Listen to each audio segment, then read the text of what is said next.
Hello, my name is Alexa Irk-Lambert, and I'll be presenting findings from our recent paper published in Pediatrics called Sleep-Related Infant Suffocation Deaths Attributable to Soft Bedding, Overlay, and Wedging.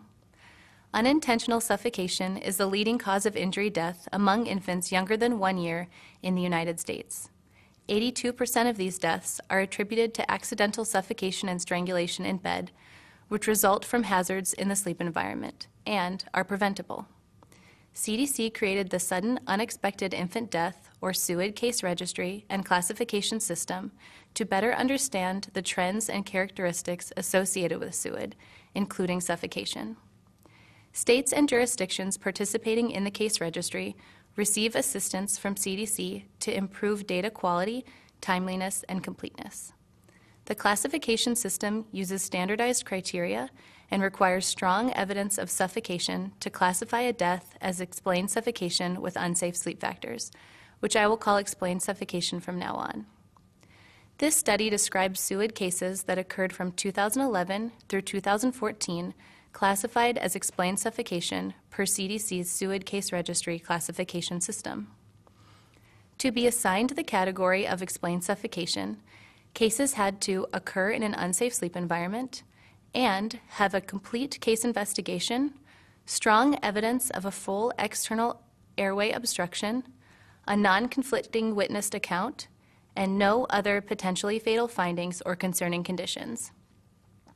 Each case was assigned one or more mechanisms to which the suffocation was attributed, including soft bedding, when an infant's airway is obstructed by soft or loose blankets, sheets, pillows, or stuffed toys; overlay, when a person rolls on top of or against an infant obstructing their airway; and wedging, when an infant's airway is obstructed as a result of being stuck or trapped between two objects.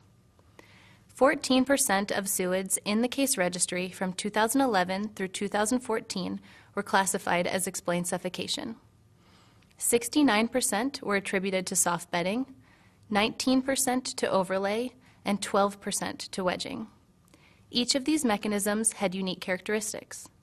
Soft bedding deaths occurred most commonly among infants 1 through 4 months of age, in the stomach or side sleep position, and in an adult bed with or without another person. Among soft bedding deaths, airways were obstructed by blankets, adult mattresses, and pillows.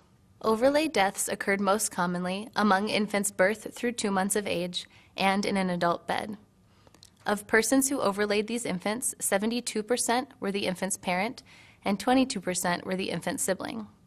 Wedging deaths occurred most commonly among infants 5 through 8 months of age, and when the infant was wedged or trapped between an adult bed or mattress and a wall. Our study had a few limitations.